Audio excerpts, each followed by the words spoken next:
तर आपल्या सर्वांनाच माहिती आहे की गुढीपाडवा हा 3.5 मुहूर्तापैकी एक पूर्ण मुहूर्त मानला जातो।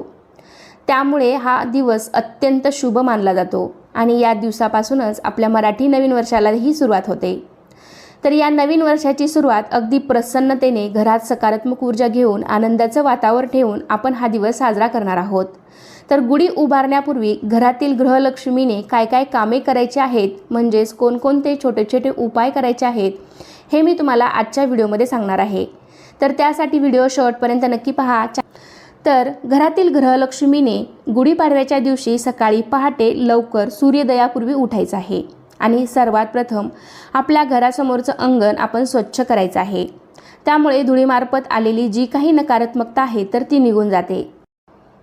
त्यानंतर अंगणामध्ये सडा टाकण्यापूर्वी आपल्या घराचा जो उंबरठा आहे तर त्यावरती आपल्याला थोडंसं पाणी शिंपडायचं आहे।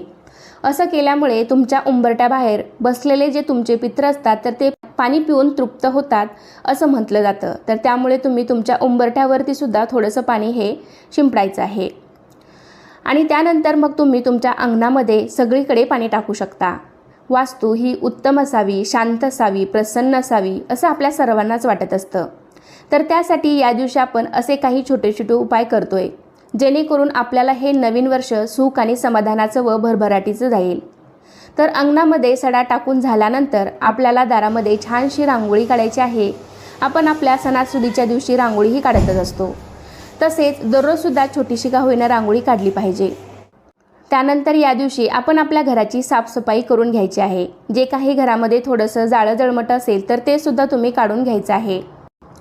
त्यानंतर पाण्यामध्ये थोडीशी हळद टाकून त्या हळदीयुक्त पाण्याने आपण आपल्या घराचा मुख्य दरवाजा साफ करायचा आहे, कारण आपल्या घराचा मुख्य भाग म्हणजे आपल्या घराचा मुख्य दरवाजा हा नेहमी स्वच्छ असावा। त्यामुळे आपल्याला या दिवशी आपल्या घराचा मुख्य दरवाजा हा मागून पुढून साफ करून घ्यायचा आहे। जर मुख्य प्रवेशद्वार स्वच्छ असेल तर माता लक्ष्मीसुद्धा आकर्षित होते असे देखील मानलं जातं। त्यानंतर याच हळदीयुक्त पाण्याने आपण आपल्या घराची फरशी देखील साफ करायची आहे। फरशी पुसताना पाण्यामध्ये थोडीशी हळद टाकली तर आपल्या घरामध्ये जी काही नकारात्मकता आहे तर ती निघून जायला मदत होते। त्यामुळे तुम्ही कधीही फरशी पुसताना त्या पाण्यामध्ये थोडंसं खडे मीठ आणि हळद ही नक्कीच टाकायची आहे। तर असं केल्यामुळे असे छोटे छोटे उपाय करून आपण आपल्या घरातील जी काही नकारात्मकता आहे ती घालून आपल्या घरामध्ये आपल्या घरातील माणसांमध्ये प्रेम निर्माण करू शकतो।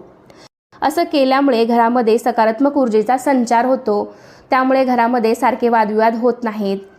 त्यामुळे असे छोटे छोटे उपाय करणं खूप फायदेशीर ठरतं। त्यामुळे तुम्ही या गुढीपाडव्याच्या दिवशी नक्कीच हा उपाय सुद्धा करायचा आहे।